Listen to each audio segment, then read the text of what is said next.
जय हिंद दोस्तों, आज के इस इम्पॉर्टेंट लेक्चर में हम डिस्कस करेंगे ब्रांड एम्बेसडर। ये टॉपिक आपके एग्जाम की दृष्टि से काफ़ी इम्पॉर्टेंट है। तो जितने भी इम्पॉर्टेंट ब्रांड एम्बेसडर हैं वो सभी इस वीडियो में इंक्लूड किए गए हैं। तो आप इस पूरे वीडियो को लास्ट तक देखिएगा और अगर आप हमें सपोर्ट करना चाहते हैं तो चैनल को सब्सक्राइब कर लें, वीडियो को लाइक कर दें और शेयर भी कर दें दोस्तों को, जिससे ये वीडियो ज़्यादा से ज़्यादा लोगों तक पहुँच सके। तो सबसे पहले बात करते हैं लोरियल पेरिस की। तो लोरियल पेरिस की ग्लोबल एम्बेसडर बनी है आलिया भट्ट, जो कि एक अभिनेत्री हैं। दोस्तों, लोरियल पेरिस फ्रांस की कंपनी है और यह कॉस्मेटिक वस्तुएं बनाती है। फिक्की यूथ आइकॉन के रूप में अभी हाल ही में एक्टर आयुष्मान खुराना और जेवलिन थ्रोवर नीरज चोपड़ा को नियुक्त किया गया है। दोस्तों, फिक्की की अगर हम बात करें तो इसका फुल फॉर्म होता है federation of Indian chambers of commerce and industry. इसकी स्थापना 1927 में की गई थी और इसके वर्तमान में अध्यक्ष हैं अनीस शाह। अभी हाल ही में चुनाव आयोग के द्वारा राष्ट्रीय दिव्यांगजन आइकॉन के रूप में पैरा तीरंदाज शीतल देवी को नियुक्त किया गया है। देखिए दोस्तों, शीतल देवी ने पैरालंपिक 2024 के अंदर ब्रॉन्ज मेडल हासिल किया हुआ है। यहाँ पर बात हुई है चुनाव आयोग की, तो भारत के चुनाव आयोग का वर्णन संविधान के अनुच्छेद 324 से 329 तक किया गया है। इसकी स्थापना की गई थी 25 जनवरी 1950 को और वर्तमान में मुख्य चुनाव आयुक्त हैं कौन? राजीव कुमार। एवरेडी और स्पीड पेट्रोल के ब्रांड एम्बेसडर बने हैं नीरज चोपड़ा। नीरज चोपड़ा को आप सभी लोग जानते हैं, ये भारत के जेवलिन थ्रोवर हैं। तो इन्होंने टोक्यो ओलंपिक 2020 के अंदर गोल्ड मेडल हासिल किया था और 2024 के ओलंपिक में, जो कि पेरिस में आयोजित किया गया था, उसमें उन्होंने सिल्वर मेडल हासिल किया है। ठीक है, तो ये फैक्ट है, ये जानकारी उनके बारे में आप नोट जरूर कर लें। प्ले स्पोर्ट्स के ब्रांड एम्बेसडर के रूप में अभी हाल ही में 3 लोगों को नियुक्त किया गया है। तो पहला नाम है MC मैरी कॉम का, जो कि भारत की बॉक्सर हैं। दूसरा नाम है सानिया मिर्जा का, जो कि भारत की टेनिस खिलाड़ी हैं। तीसरा नाम है रणविजय सिन्हा का, जो कि एक एक्टर हैं। तो इन 3 लोगों को प्ले स्पोर्ट्स का ब्रांड एम्बेसडर बनाया गया है। प्ले स्पोर्ट्स क्या है? तो यह एक प्रकार का अभियान है जो स्कूलों के साथ मिलकर के खिलाड़ियों को तैयार करने का काम करता है। मोटो जीपी इंडिया के ब्रांड एम्बेसडर कौन बने हैं? शिखर धवन। शिखर धवन कौन है? क्रिकेटर। ये आप सभी लोग जानते हैं। ये मोटो जीपी इंडिया क्या है? तो यह मोटर साइकिलिंग इवेंट है। ठीक है, तो उत्तर प्रदेश में जो ग्रेटर नोएडा में बुद्धा इंटरनेशनल सर्किट है, वहाँ पर इसका आयोजन किया गया था 2023 में। अब 2025 में इसका आयोजन किया जाएगा, 2024 में इसका आयोजन नहीं हुआ है। तो मोटो जीपी इंडिया के ब्रांड एम्बेसडर कौन बने हैं? शिखर धवन। दोस्तों, अगला ब्रांड है प्यूमा इंडिया। तो प्यूमा इंडिया के 2 ब्रांड एम्बेसडर बने हैं अभी हाल ही में, रियान पराग और नीतीश कुमार रेड्डी। ये दोनों क्रिकेटर हैं, IPL खेलते हैं। रियान पराग तो इंडिया के लिए भी खेलने लगे हैं। तो रियान पराग IPL में राजस्थान रॉयल्स की तरफ से खेलते हैं और जो नीतीश कुमार रेड्डी हैं, ये सनराइजर हैदराबाद की तरफ से खेलते हैं। तो प्यूमा इंडिया के द्वारा इन्हें अभी हाल ही में ब्रांड एम्बेसडर नियुक्त किया गया है। प्यूमा की बात करें तो यह जर्मनी की कंपनी है और इसका काम होता है खिलाड़ियों के लिए जूते, फुटवेयर बनाना और उनकी पोशाक तैयार करना। अभी हाल ही में UNSCR के गुडविल एम्बेसडर बने हैं कौन? थियो जेम्स। थियो जेम्स कौन है? यह एक इंग्लिश एक्टर है। तो इन्हें UNSCR का गुडविल एम्बेसडर बनाया गया है। अच्छा, UNSCR का मतलब क्या होता है? United nation high commissioner for refugee. तो शरणार्थियों के लिए काम करने वाली एक संस्था है यूनाइटेड नेशन की, UNSCR। तो उसके गुडविल एम्बेसडर कौन बने हैं? थियो जेम्स। दोस्तों, अगर आप सितंबर 2024 के करेंट अफेयर्स की ईबुक प्राप्त करना चाहते हैं तो ये ईबुक आपको स्टडी करके ऐप पर मिल जाएगी। ऐप का लिंक डिस्क्रिप्शन बॉक्स में दिया गया है, तो वहाँ से आप इसको इंस्टॉल कर लें और जैसे ही आप ईबुक वाले सेक्शन पर जाएंगे तो आपको बहुत सारी ईबुक मिल जाएंगी करेंट अफेयर्स की, GK की। तो अगर आप मंथली करेंट अफेयर्स को चूज करते हैं तो आपको सितंबर 2024 के करेंट अफेयर्स की ईबुक मिल जाएगी।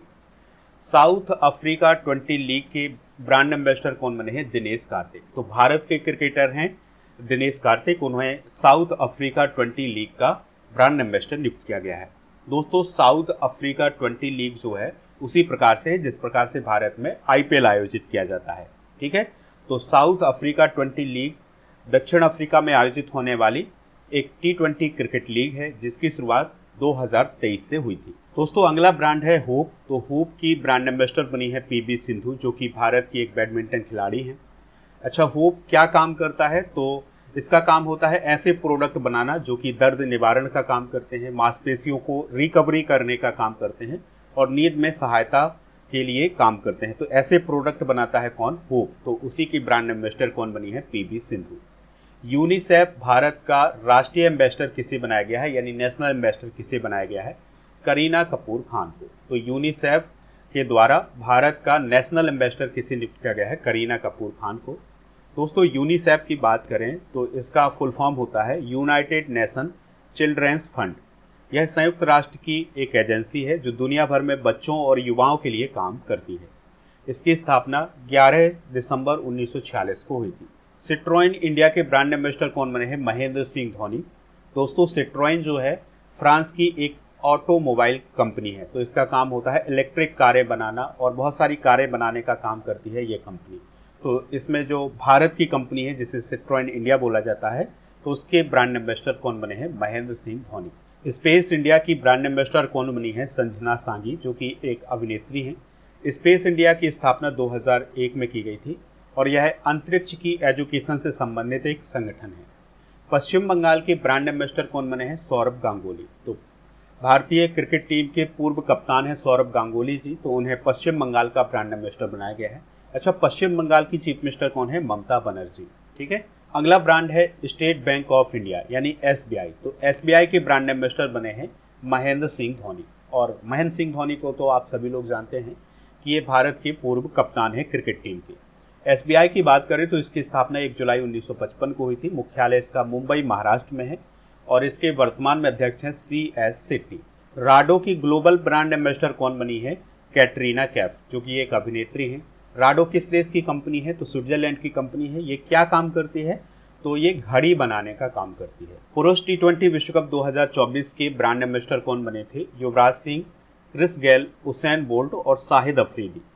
तो आपको पता है कि पुरुष T20 विश्व कप 2024 का आयोजन वेस्ट इंडीज और अमेरिका में किया गया था और इसको जीता है किसने? भारत ने। तो भारत ने दक्षिण अफ्रीका को हरा करके ये विश्व कप जीता हुआ है। तंबाकू नियंत्रण के लिए ब्रांड एम्बेसडर किसे बनाया गया है? पीवी सिंधु को, जो कि बैडमिंटन खिलाड़ी हैं। और दोस्तों आपको याद रखना है कि विश्व तंबाकू निषेध दिवस कब मनाया जाता है? 31 मई को। और 2024 में इसकी थीम क्या थी? Protecting children from tobacco industry interference. ठीक है, तो ये थीम भी आप नोट कर सकते हैं। लॉरियस के ब्रांड एम्बेसडर के रूप में किसे नियुक्त किया गया है? नीरज चोपड़ा को। दोस्तों लॉरियस एक ग्लोबल खेल आधारित चैरिटी है जिसका मुख्य मिशन होता है युवा लोगों के जीवन को बेहतर बनाना। भारत पेट्रोलियम कॉर्पोरेशन लिमिटेड यानी BPCL के ब्रांड एम्बेसडर कौन बने हैं? राहुल द्रविड़। दोस्तों BPCL का मतलब क्या होता है? Bharat petroleum corporation limited. इसकी स्थापना 1976 में की गई थी। इसका मुख्यालय मुंबई महाराष्ट्र में। इन्फोसिस के ब्रांड एम्बेसडर कौन बने हैं? राफेल नडाल, जो कि स्पेन देश के टेनिस खिलाड़ी हैं, और एगा स्विएटेक, जो कि पोलैंड देश की टेनिस खिलाड़ी हैं। तो इन दोनों लोगों को इन्फोसिस का ब्रांड एम्बेसडर बनाया गया है। इन्फोसिस की स्थापना 2 जुलाई 1981 को हुई थी। इसके संस्थापक हैं NR नारायण मूर्ति और उनके अन्य सहयोगी और इसका मुख्यालय बेंगलुरु कर्नाटक में है। इंडियन ऑयल के ब्रांड एम्बेसडर कौन बने हैं? संजीव कपूर, जो कि एक सेफ है। ठीक है, तो आपने इन्हें टीवी में कई बार खाना बनाते हुए देखा होगा। सेफ के रूप में ये काम करते हैं, तो इन्हें इंडियन ऑयल का ब्रांड एम्बेसडर बनाया गया है। इंडियन ऑयल की स्थापना 30 जून 1959 को की गई थी। इसका मुख्यालय नई दिल्ली में है और ये LNG, प्राकृतिक गैस और पेट्रोकेमिकल्स बनाने का काम करता है। फैशन ब्रांड है जिसका नाम है W, तो उसकी ब्रांड एम्बेसडर के रूप में अनुष्का शर्मा को नियुक्त किया गया है। दोस्तों जो W है ये भारत का एक लोकप्रिय महिलाओं के कपड़ों का ब्रांड है। W फॉर वोमेन के पास देश भर में 120 से ज़्यादा स्टोर हैं। ठीक है, तो W को आप इतना याद रख सकते हैं कि ये महिलाओं के कपड़ों का एक ब्रांड है। प्लग के ब्रांड एम्बेसडर के रूप में करीना कपूर खान को नियुक्त किया गया है। अब ये प्लग क्या है?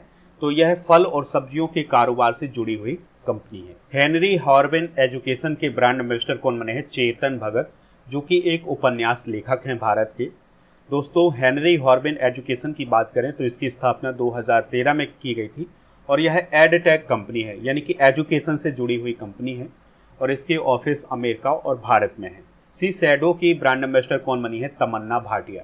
दोस्तों सीसेडो की अगर हम बात करें तो यह जापान की एक कॉस्मेटिक कंपनी है। रेंगलर की ब्रांड एम्बेसडर कौन बनी है? स्मृति मंधाना। ये भारतीय महिला क्रिकेट टीम से जुड़ी हुई हैं, यानी कि भारतीय महिला क्रिकेटर हैं, तो इन्हें रेंगलर का ब्रांड एम्बेसडर बनाया गया है। रेंगलर की अगर हम बात करें तो यह जीन्स, शर्ट, शॉर्ट, चश्मा ये बनाने का काम करता है और इसका मुख्यालय अमेरिका में है। आईसीसी विश्व कप 2024 आईसीसी टी20 विश्व कप 2023 के ब्रांड एम्बेसडर कौन बने थे? शाहरुख खान, जो कि भारतीय एक्टर हैं। और ग्लोबल एम्बेसडर कौन बने थे? ये जरूर आप याद रखिएगा, सचिन तेंदुलकर जी बने थे। और आईसीसी विश्व कप 2023 को किसने जीता है? ऑस्ट्रेलिया ने 6वीं बार जीता है और भारत को हराकर के जीता था। और ये विश्व कप जो है इंडिया में ही आयोजित किया गया था। गुशी की ग्लोबल एम्बेसडर बनी है आलिया भट्ट। और आपको याद रखना है कि गुशी की पहली इंडियन ग्लोबल ब्रांड एम्बेसडर बनी है आलिया भट्ट। यह कंपनी इटली की है और यह लग्जरी फैशन से संबंधित है। जीएसटी यानी गुड्स एंड सर्विस टैक्स के ब्रांड एम्बेसडर कौन बने हैं? अमिताभ बच्चन, जो कि भारतीय अभिनेता हैं। ये क्वेश्चन यूपी पुलिस के एग्जाम में पूछा गया था कि जीएसटी के ब्रांड एम्बेसडर कौन बने हैं, तो अमिताभ बच्चन जी बने हैं। जीएसटी भारत में 1 जुलाई 2017 को लागू हुआ था। असम जीएसटी बिल को मंजूरी देने वाला पहला राज्य है और इसमें 5 प्रकार के स्लैब होते हैं, तो 0%, 5% और 12%, 18% और 28%। फ्रांस जीएसटी लागू करने वाला दुनिया का पहला देश था। इस पॉइंट को आप जरूर नोट करें। शाओमी इंडिया की ब्रांड एम्बेसडर कौन बनी है? Katrina Kaif. Xiaomi India China की कंपनी है और इसकी स्थापना 2010 में की गई थी। गुरुग्राम प्रशासन के ब्रांड एम्बेसडर कौन बने हैं? यजुवेंद्र चहल। मुथूट पप्पाचन ग्रुप के ब्रांड एम्बेसडर कौन बने हैं? शाहरुख खान। और आपको याद रखना है कि मुथूट पप्पाचन ग्रुप को मुथूट ब्लू के नाम से भी जाना जाता है और यह फाइनेंस से जुड़ी हुई कंपनी है। चेन्नई सुपर किंग्स यानी कि सीएसके की ब्रांड एम्बेसडर के रूप में कैटरीना कैफ को नियुक्त किया गया था। तो इस साल यानी 2024 में जो आईपीएल हुआ था उसमें सीएसके की ब्रांड एम्बेसडर कौन थी? कैटरीना कैफ। आईपीएल 2024 का टाइटल किसने जीता है? कोलकाता नाइट राइडर्स ने। दोस्तों अभी हाल ही में बंदरगाह, जहाजरानी और जलमार्ग मंत्रालय के द्वारा ब्रांड एम्बेसडर बनाया गया है मनु भाकर को। दोस्तों मनु भाकर भारतीय शूटर हैं, तो इन्हें अभी हाल ही में बंदरगाह, जहाजरानी और जलमार्ग मंत्रालय का ब्रांड एम्बेसडर बनाया गया है। इन्होंने पेरिस ओलंपिक 2024 के अंदर 2 ब्रॉन्ज मेडल हासिल किए हैं और ये एक ओलंपिक के अंदर 2 मेडल जीतने वाली भारत की पहली एथलीट बन गई है। बोट के ब्रांड एम्बेसडर कौन बने हैं? रणवीर सिंह। दोस्तों अमन गुप्ता बोट कंपनी के सह संस्थापक हैं, तो आप सभी लोगों ने बोट के कई गैजेट यूज़ किए होंगे, तो उसी के ब्रांड एम्बेसडर बने हैं रणवीर सिंह। तो ये हैं 2024 के ब्रांड एम्बेसडर। तो काफ़ी इंपॉर्टेंट टॉपिक था, तो जितने भी इंपॉर्टेंट पॉइंट आपको लगे वो सभी नोट कर लें और बार बार इसको रिवाइज करें, यानी कि इस पूरे वीडियो को आप बार बार देखेंगे तो आपको ये सभी ब्रांड एम्बेसडर याद हो जाएंगे। स्टडी करके ऐप को डाउनलोड कर लें, इसका लिंक डिस्क्रिप्शन बॉक्स में दिया गया है। यहाँ पर आपको paid course, ebook, test series, daily current affairs की पीडीएफ और इसके अलावा टेस्ट पास मिल जाएगा। टेस्ट पास में क्या है, तो भारत में जितने भी कॉम्पिटिटिव एग्जाम आयोजित किए जाते हैं उन सभी के लिए टेस्ट आपको यहाँ पर मिल जाएंगी। तो यहाँ पर लगभग आपको 3000 से अधिक टेस्ट मिल जाएंगे और इस टेस्ट की वैलिडिटी होगी 1 वर्ष की। तो आप इस टेस्ट पास का यूज जरूर करें। और ऐप पर आपको जनवरी 2024 से सितंबर 2024 तक के करंट अफेयर्स की ई बुक मिल जाएगी, तो इसको आप वहाँ से प्राप्त कर सकते हैं। टेस्ट सीरीज वाले ऑप्शन पर जाएंगे तो आपको डेली करंट अफेयर्स का टेस्ट मिल जाएगा। इसके अलावा फ्री में और भी मॉक टेस्ट मिल जाएंगे, तो इन सभी का यूज करें आप। ई बुक वाले सेक्शन पर जाएंगे तो आपको करंट अफेयर्स की ई बुक के अलावा टॉपिक वाइज जीके की ई बुक भी मिल जाएगी, जैसे हिस्ट्री, पॉलिटी, साइंस, इन सभी टॉपिक की ई बुक भी आपको ऐप पर ही मिल जाएगी। डेली करंट अफेयर्स की पीडीएफ के लिए आप हमारे टेलीग्राम चैनल को ज्वाइन कर लें। टेलीग्राम चैनल ज्वाइन करने के लिए आपको टेलीग्राम पर जाना है और स्टडी कर ऑफिशियल सर्च करना है, तो वहाँ पर चैनल मिल जाएगा। चैनल को अगर आप ज्वाइन करेंगे तो पीडीएफ भी मिल जाएगा। स्टडी करके व्हाट्सएप चैनल और इंस्टाग्राम पेज को भी फॉलो कर सकते हैं, इसका लिंक डिस्क्रिप्शन बॉक्स में दिया गया है।